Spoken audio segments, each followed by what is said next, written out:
저희를 언제나 사랑하시고 돌봐주시는 주님의 은총과 주님께 주시는 평강의 은혜가 오늘 이 아침 예배 함께한 여기 모든 분들 우리 모두와 함께 하시기를 기원합니다. 함께 기도하겠습니다. 은혜로우신 아버지 하나님, 저희와 함께 하심을 감사드립니다. 오늘 주님께 예배하는 이 아침 저희 모두에게 성부 하나님의 크신 사랑과 성자 예수님의 구원의 은혜와 저희와 늘 함께 하시는 성령님의 함께 하심과 동행하심의 위로가 저희 모두를 붙들어 주기를 간절히 소망합니다.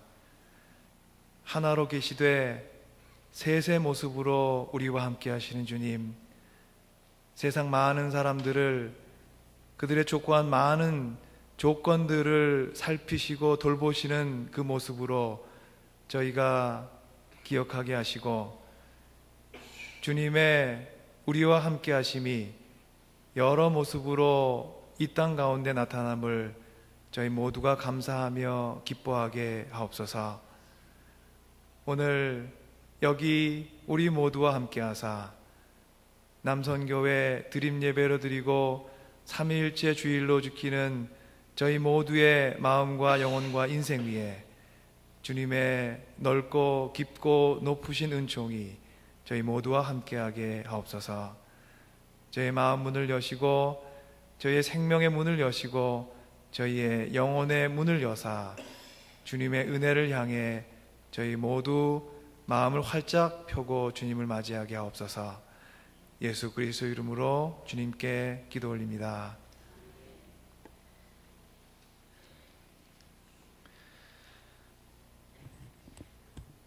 함께 살아가는 지혜를 깨달아가며 사는 것은 아주 아름다운 일입니다. 다투고 경쟁하며 살아가기 쉬운 오늘 사회에서 공존 혹은 함께 살아감의 지혜를 얻으며 살아가는 것은 우리 모두에게 늘 새로운 삶의 문을 열어주고 막힌 벽에 새로운 창을 내어주는 아주 신성한 일입니다. 동화 작가 김병하가 쓴 고라니 텃밭이라는 그림책이 있습니다. 아이들을 위한 동화책이겠지만 동화책이 꼭 아이들만을 위한 법이라는 없지요. 오늘 저희가 남성교회 드림 예배를 드리는데 특별히 여기 계신 남성교회 남자분들 여러분을 위한 동화입니다. 잘 귀 기울여 들으시고 오늘 제가 전하라는 메시지가 공존의 아름다움이에요. 함께 살아감.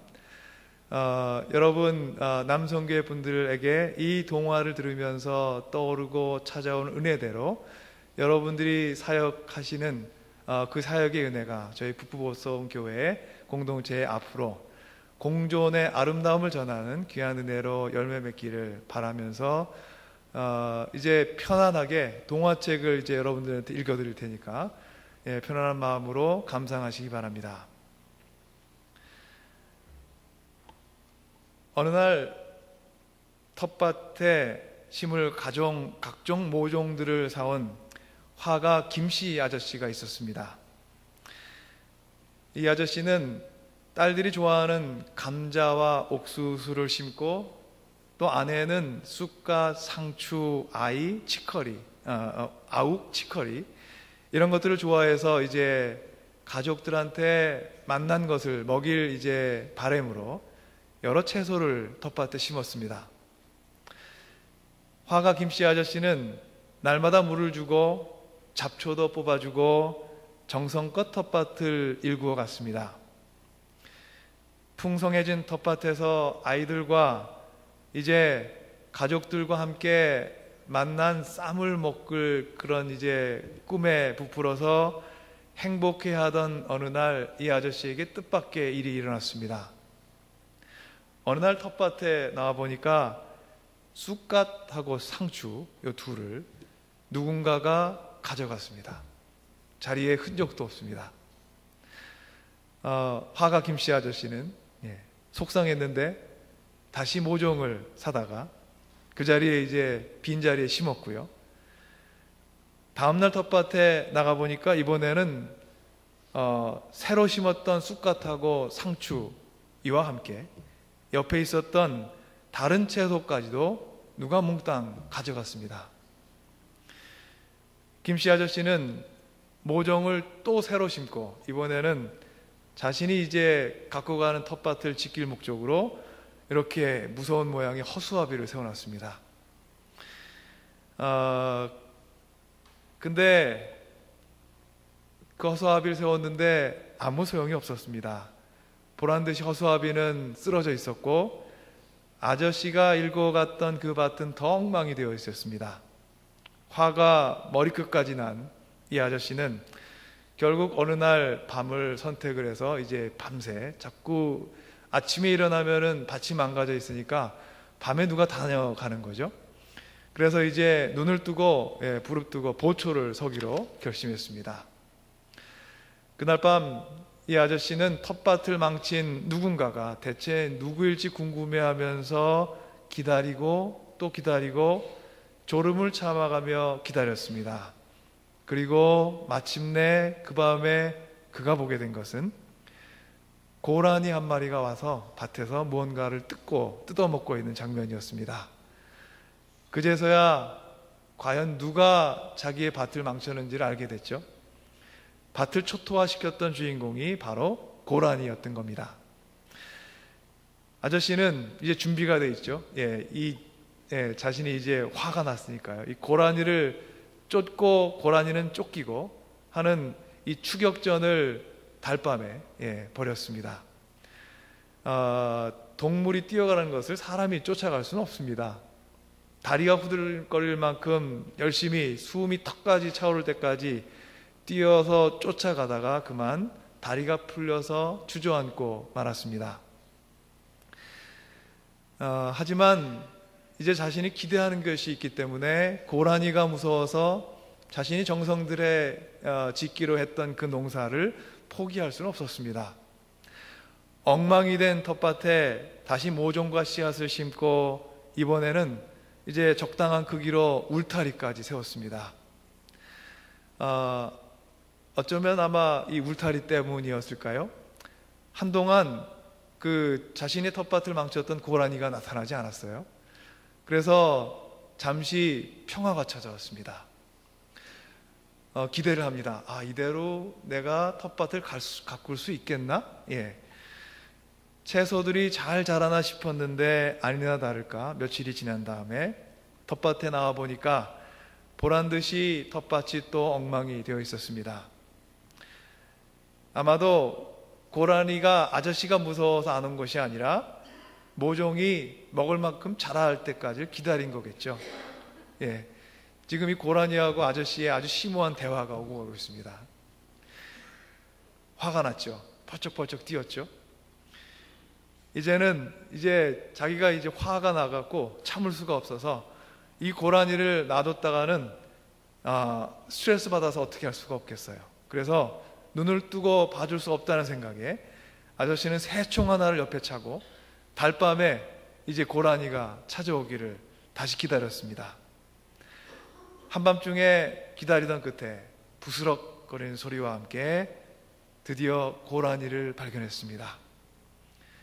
그리고 고라니를 향해 새총을 겨누는 순간 제가 준비한 그림이 하나 있습니다. 그 앞에 이렇게 눈을 동그랗게 뜨고요. 고라니가 쳐다보는 거예요. 사슴이. 저 가족이죠.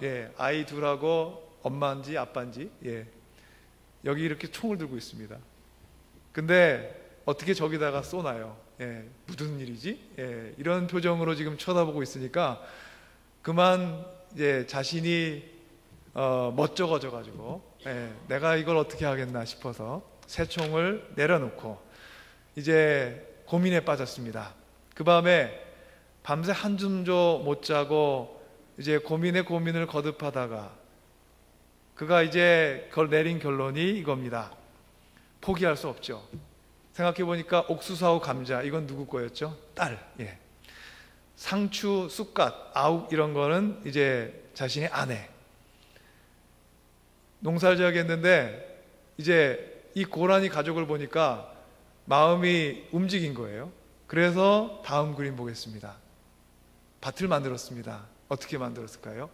커다란 울타리, 든든한 울타리로 가족이 먹을 거는 그 자리에 넣어놓고, 여기 있죠. 아이들한테 줄 감자, 오이, 감자 옥수수. 그 다음에 부인을 위한 상추, 쑥갓 있고, 그리고 울타리 너머에 밭을 만들어서 먹으라고 만들어 놓은 거죠. 고라니하고 계속 티격태격 되던 아저씨의 텃밭에 마침내 평화가 찾아왔습니다. 밤새 고민했던 이 아저씨가 이런 묘책을 찾아내서 텃밭을 고라니 몫을 위해서 이만큼 주고 자기 가족의 몫을 위해서 또 사이좋게 나눠 가졌습니다. 꼼꼼하게 씨앗과 모종을 다시 심고 아저씨네 텃밭에는 튼튼한 울타리 세워서 가족을 위한 텃밭을 만들고, 그리고 고라니 텃밭은 원하는 만큼 와서 먹을 수 있도록 계속 심어주고 먹여주고 하면서 여름을 지냈습니다. 내 가족에게 먹이듯 정성껏 무엇이든 이렇게 반과 반으로 나눠서 가족 말고 또 고라니까지 케어하는 그 모습이 저에게 아름다운 동심을 일으킵니다. 이 동화를 지은 김병하 작가가 사실은 이게 이제 상상 속에서 나온 하나의 스토리가 아니라 실제로 자기 경험에서 비롯된 것이라고 나중에 어느 글에서 밝힙니다. 그가 고라니 텃밭이라는 동화가 나오게 된 배경에 대해서 자신이 직접 쓴 글이 있습니다. 여러분께 나눕니다. 그가 이렇게 말합니다. 숲속에 있는 작은 집을 얻어서 작업실 삼아서 2년 반 동안 지낸 적이 있습니다. 울창한 잣나무 숲과 작은 계곡이 흐르는 산골짜기였습니다. 그곳에서 조그마한 텃밭을 일궜는데 텃밭 덕분에 생각지도 못했던 숲속 동물들과 마주하게 되었습니다. 채소 씨앗과 모종을 심고 난 후에 수확할 때가 되면은 어김없이 동물들이 나타나서 채소들을 몽땅 먹어치우곤 했습니다. 심어 놓으면 뜯어먹고 또 심어 놓으면 또다시 뜯어먹고, 그렇게 반복해서 거둘 것이 얼마 없었던 텃밭 농사였습니다. 때로는 속상하고 또 때로는 화가 날 때도 있었지만 어느 날 문득 어쩌면 이 숲의 주인은 동물들이고 그들의 영역에 사람 하나가 들어와서 농사를 지었으니 당연한 결과였는지도 모르겠다는 생각이 들었습니다. 숲속 작업실에서 지내는 내내 그림을 그리기보다는 텃밭을 가꾸고 숲속을 산책하고 동물들이 남겼던 그 흔적을 관찰하며 보낸 시간이 더 많았던 것 같습니다. 이 그림책 고라니 텃밭은 텃밭을 사이에 두고 숲속 동물들과 실랑이를 벌였던 그때의 경험을 재미있게 엮어본 것입니다. 함께 살아가는 지혜를 깨우친 사람의 모습은 그 삶의 모습이 참 아름답습니다. 우리 삶을 넉넉하고 따뜻하게 만드는 힘이 있습니다. 손해보기 싫어하고 침범당하기 두려워하고 또 그것 또한 여전히 싫어하고 내 자신의 권익이 타인의 권리보다는 늘 앞서 있는 각박하게 살아가는 우리 현대인의 삶에 하나의 오아시스 같은 그런 이야기인 것 같습니다. 제가 이제 공존의 아름다운 이런 이제 그 주제를 갖고 말씀을 전하고 이런 이제 그 동화에서 예화를 꺼내 갖고 이제 설교 준비를 하고 오늘 예배를 시작했는데요. 오늘 예배 시작할 때 조금 전에 여기 다람쥐 한 마리가 다녀갔어요. 그리고 이렇게 주위에 보니까 개미 2마리가 또 잘 발밑을 지나가고 있고요. 저희 설교 이 말씀 묵상하는 시간에 다람쥐가 저희를 찾아왔었고요. 개미 2마리가 찾아왔었습니다. 공존에 대한 얘기 같습니다. 우리에게 잘 알려진 유명한 음악가가 있습니다. 쇼팽, 피아니스트죠. 우리에게 잘 알려져 있는데, 근데 사랑받는 작곡가고 연주자였던 쇼팽에게도 사람들의 주목과 사람들의 초대를 받지 못하던 무명의 시절이 있었습니다. 그의 고향 폴란드를 떠나서 낯선 곳 파리로 정착을 하게 되고, 그때가 1831년이었습니다. 그 당시 무명의 음악가에 불과했던 쇼팽은 외롭고 힘든 파리 생활을 맞이하게 됩니다. 이에 반해서 같은 곳에 리스트라는 뛰어난 음악가가 있었습니다. 잘생긴 외모에 이미 뛰어난 연주 실력을 인정받아서 많은 명성을 떨치고 있었던 주목받던 음악가였습니다. 그러던 어느 날 우연하게 피아니스트 리스트가 쇼팽의 피아노 연주를 듣게 되었습니다. 리스트는 이제까지 알려져 있지 않았던 쇼팽의 아름다운 뛰어난 연주에 감명을 받았고, 그리고 리스트의 자신의 초청으로 쇼팽은 함께 둘은 아주 절친한 사이 친구가 되어갔습니다. 그들은 서로의 음악을 경청하며 때로는 연주 실력을 다투는 선의의 경쟁자로 아름다운 우정을 쌓아갔습니다. 하지만 좀처럼 쇼팽은 사람들의 호응을 얻지 못합니다. 일찍이 쇼팽의 재능을 깨달았고 거기에 감동받았던 리스트로서는 안타까운 마음이 들지 않을 수 없었습니다. 그래서 리스트는 자신의 연주회에 쇼팽을 초대할 기회를 만들게 됩니다. 먼저 자신의 연주회에 자신의 몫의 연주를 리스트가 아름답게 한 다음에 무대를 이렇게 케어하는 사람에게 무대 조명을 꺼줄 것을, 전체 조명을 꺼줄 것을 요청했습니다. 어둠 속에서 연주가 울려 퍼졌습니다.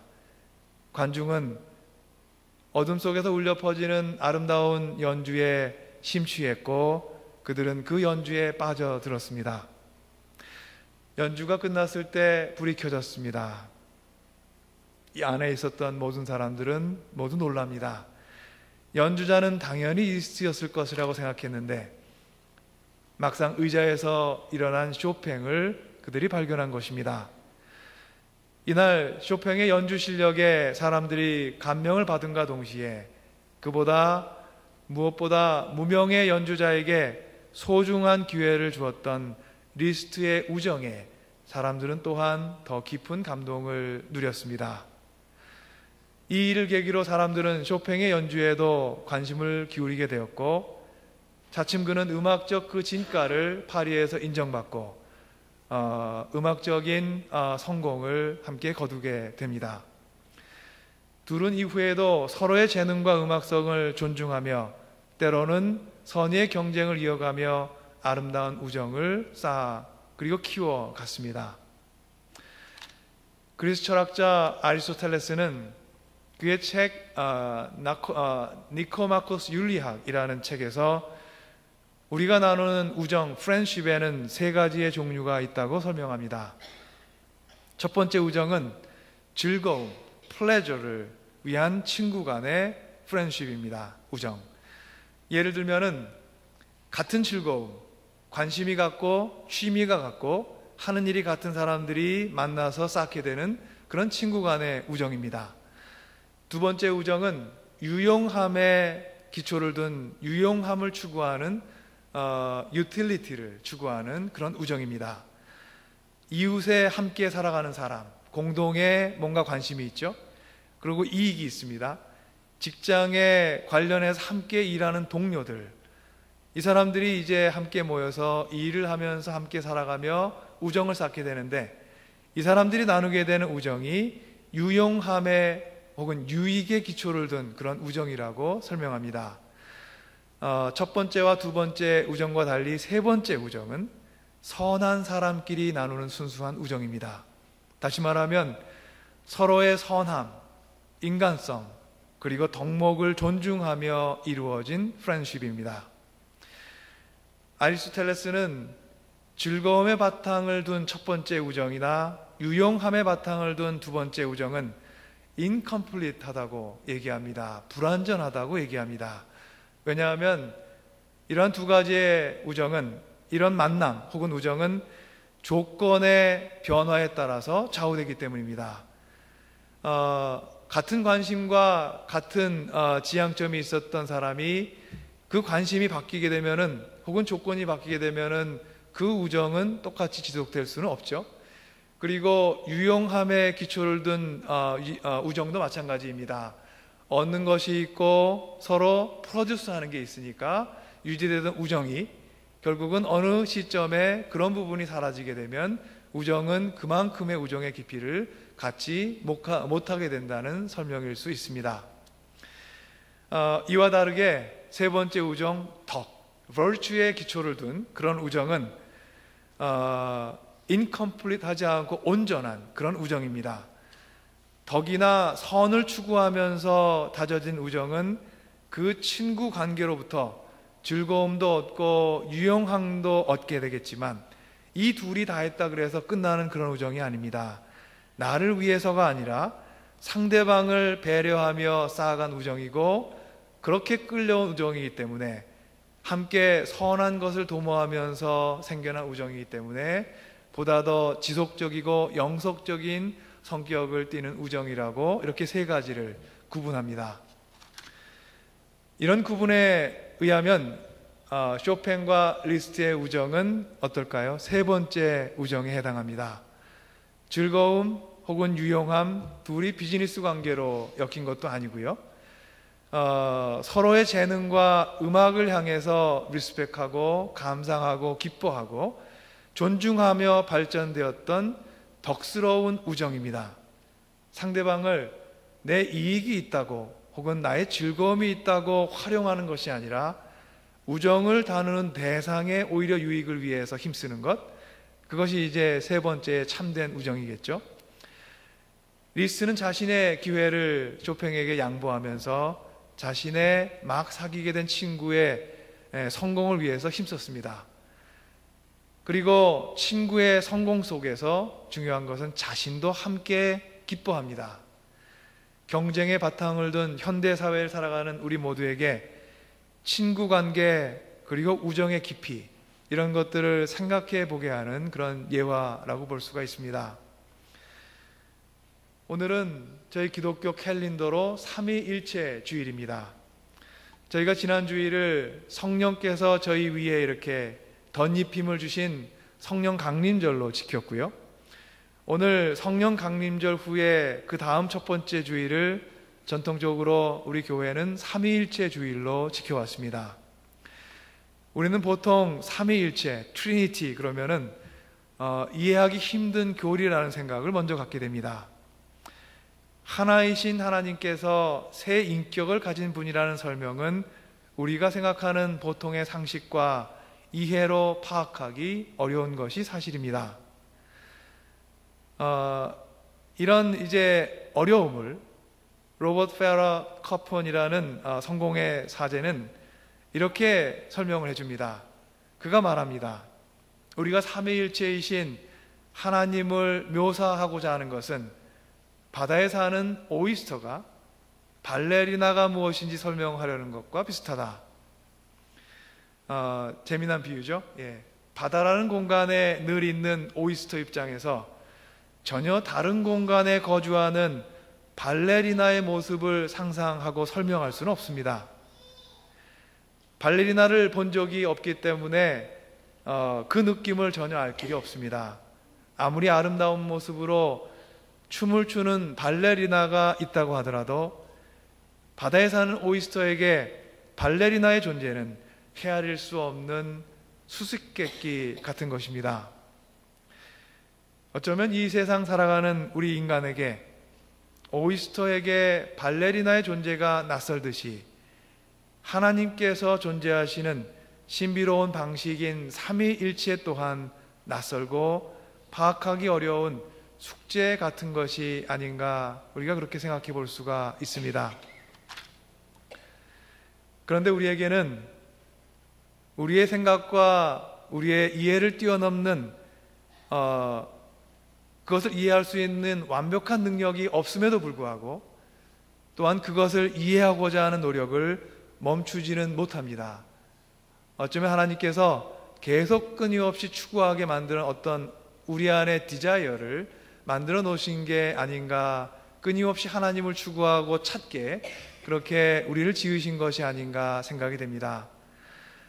오늘 말씀에는 이렇게 어렵지만 하지만 저희가 삼위일체의 신비를 짐작할 수 있는 하나의 구절이 있습니다. 오늘 말씀의 복음서 말씀의 마지막에 예수님께서 이렇게 말씀하십니다. 보아라, 내가 세상 끝날까지 너희와 항상 함께 있을 것이다. 예수님께서는 지금 부활 후에 제자들에게 여기저기 여러 곳에서 나타나시면서 이제 하늘로 올라가시기 전에 그 제자들에게 마지막 당부의 말씀을 하고 계십니다. 그 마지막 말씀 중에 이런 말씀이 있습니다. 너희가 가서 모든 민족을 제자로 삼아서 아버지와 아들과 성령의 이름으로 세례를 주고 내가 너희에게 명령한 모든 것을 그들에게 가르쳐 지키게 하라. 제자들에게 주시는 명령이지만, 당부이지만 다른 한편 이 말씀은 제자들을 향한 작별 인사입니다. farewell 메시지입니다. 요한복음에서 일찍이 예수님께서는 제자들과 우리 모두들에게 보혜사 성령을 약속하셨습니다. 부활 승천하실 것을 아신 예수님께서 당신의 지상에서의 사역을 인계할 성령님, 보혜사 성령을 약속하신 것입니다. 그리고 오늘 대하는 말씀은 그 약속의 실현에 대하여 하나님께서 말씀하시는, 예수님께서 말씀하시는 장면입니다. 말씀하신 대로 예수님께서는 하늘로 올라가시고 약속하신 보혜사 성령께서 우리와 늘 함께 하시며 제자된 사명을 잘 감당해 나갈 수 있도록 도우실 것입니다. 그런데 이 메시지를 주시면서 예수님께서 우리에게 하시는 메시지가 흥미롭습니다. 이렇게 얘기하시죠. 내가 세상 끝날까지 너희와 항상 함께 하리라. 떠나시는 예수님입니다. 성령님을 약속하셨습니다. 그런데 예수님께서 내가 너희들 세상 끝날까지 항상 너희와 함께 하리라. 이 말의 뜻은 과연 무엇일까요? 참된 사랑 혹은 참된 우정, 프렌십은 나눔과 존중에 있습니다. 나를 위해 상대방을 사랑하는 것은 아리스토텔레스의 구분에 의하면 온전한 사랑이 아니죠. 그것은 incomplete한 그런 사랑입니다. 우리는 삼위일체 되신 하나님의 새 인격의 교제 펠로우십 안에서 가장 온전한 모습의 사랑을 배울 수가 있습니다. 삼위일체의 사역에 있어서 성부 하나님은 창조의 사역을 주관하십니다. 하나님은 크리에이터 가십니다. 성자 하나님은 구원의 사역을 주관하십니다. 그래서 우리가 많이 표현하는 것이 크리에이터 가시 있고 리디머 가시 있어요. 구원자 하나님, 이 사역을 예수 그리스도를 통해서 이루셨죠. 그리고 성령 하나님은 우리를 거룩하게 하시는 성화의 사역을 주관하십니다. 하나님이 크리에이터 가시고 리디머 가시고 우리의 삶을 이끄시는 서스테이너 가십니다. 우리를 이끄시고 바꾸시고 변화시키시고 성화시키시는 역사를 성령의 능력을 통해서 우리에게 지금 막 시작하고 계신 거죠. 성부, 성자, 성령 이 세 인격은 서로의 사역을 침범하지 않고 존중하며 세상을 향한 거룩한 사역을 행하십니다. 그런데 이와 함께 아주 중요한 사실이 있습니다. 서로의 사역을 존중하되 서로의 사역과 무관하지 않다는 것입니다. 저희가 잘 알고 있는 요한복음 1장에 이런 말씀이 기록되어 있습니다. 태초에 말씀이 계셨다. 그 말씀은 하나님과 함께 계셨다. 그 말씀은 하나님이셨다. 그는 태초에 하나님과 함께 계셨다. 여기서 말하는 그는 누구이고 말씀은 무엇이죠? 창조 사역의 귀한 이 거룩한 사역은 아버지 하나님, 창조주 하나님의 고유한 사역입니다. 우리는 아들 예수님께서 창조했다고 얘기하지 않습니다. 그런데 요한복음의 말씀처럼 아들 예수 그리스도, 예수님께서 하나님의 말씀이죠. 성육화된 말씀이 예수님이니까요. 아들 예수 그리스도는 창조의 사역에서 배제되거나 제외된 것이 아니라 하나님 아버지와 함께 계셨습니다. 그래서 태초에 말씀이 계셨고 그 말씀은 하나님과 함께 계셨다고 얘기하는 겁니다. 창세기에 보면 창조 얘기에 또한 이런 구절이 있습니다. 창세기 1장 1절부터 2절까지 태초에 하나님이 천지를 창조하셨다. 땅이 혼돈하고 공허하며 어둠이 깊음 위에 있고 하나님의 영은 물 위에 움직이고 계셨다. 성부 하나님의 고유 사역인 창조 사역에 성령 하나님의 영 또한 함께 하셨다는 뜻입니다.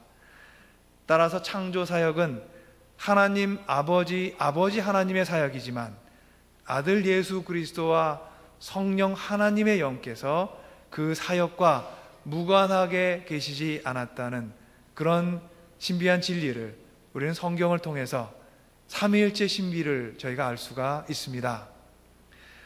앞에 나서서 가리거나 행하지 않지만 그 일과 무관심하게 방치하지도 않는 그런 것이 삼위일체 사역의 신비인 것입니다. 오늘 말씀에서 예수님께서 제자들에게 하신 말씀은 이러한 삼위일체 신비에 비추어서 저희가 이해해 볼 수가 있습니다. 예수님께서 이제 제자들을 떠나시면서 제자들에게 이렇게 말씀하십니다. 보아라, 내가 너희와 세상 끝날까지 함께 할 것이다. 성령의 사역에 자신의 자리를 양보하면서 그 사역으로부터 무관심하지 않겠다는 예수님의 마음을 볼 수가 있습니다. 우리는 여기서 성자 예수님과 성령님의 교제와 나눔과 사랑을 볼 수가 있습니다. 존중과 나눔의 사랑, 하나님의 신비 삼위일체 안에 담겨 있는 것입니다. 사람 사이에 나누고 살아가는 우리의 사랑과 나눔의 가장 온전한 모습이 바로 삼위일체 되신 하나님, 특히 여기서는 성령님과 아들 예수님의 교제 안에서 저희가 볼 수가 있습니다. 그것은 자신의 자리를 양보하는 사랑이고 상대의 독립성을 존중하는 사랑이고 양보와 존중을 바탕으로 하는 나눔의 사랑입니다. 예수님께서는 때가 이름에 지상의 고난과 영광을, 부활의 영광을 뒤로하고 성령의 자리에 그 자리를 맡기셨습니다. 마치 리스트가 쇼팽에게 어둠 속에서 연주의 기회를 새로 마련해 주었듯이 예수님께서 하늘 아버지 곁으로 가시면서 성령께서 우리 삶 가운데 때로는 친밀한 사랑으로, 때로는 따뜻한 위로자로, 때로는 우리의 발걸음을 인도하고 보호하는 인도자와 안내자와 보호자로 함께 하시도록 예수님께서는 자리를 마련하신 것입니다.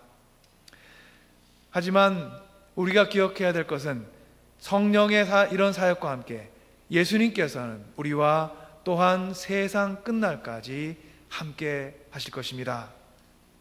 예수님께서 성령과 늘 친밀한 교제를 삼위일체 안에서 나눌 것이기 때문입니다. 예수님께서, 성령께서 우리 가운데 연주하시는 아름다운 선율에 항상 함께 할 것이기 때문입니다. 이런 성자 예수님과 성령님의 존중과 나눔의 사랑이 우리 모두의 사랑을 한 걸음 한 걸음씩 온전하고 성숙하게 도와주기를 간절히 기원합니다. 우리의 사랑은 사실은 불완전합니다. 우리의 우정은 온전한 모습을 가질 때보다 그렇지 못할 때가 참 많습니다.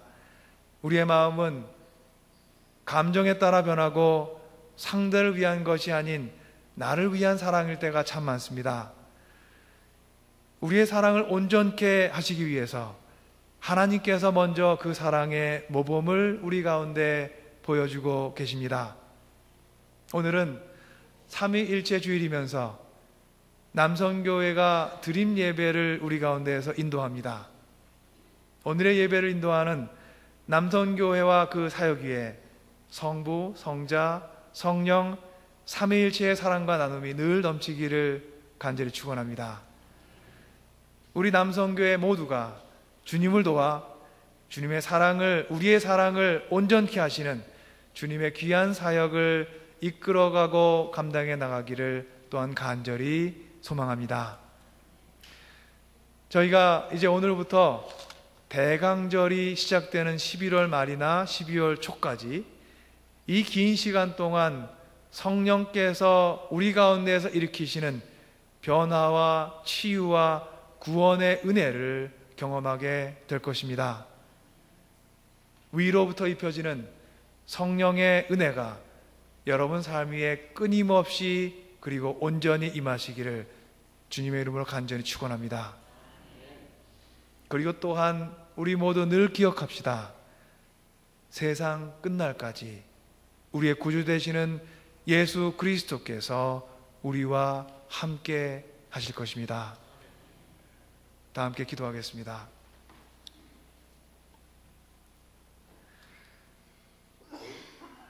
사랑의 주님, 세상 끝날까지 모든 민족의 구원을 위해 일하는 제자의 소명을 우리 모두에게 허락하심을 주님 감사드립니다.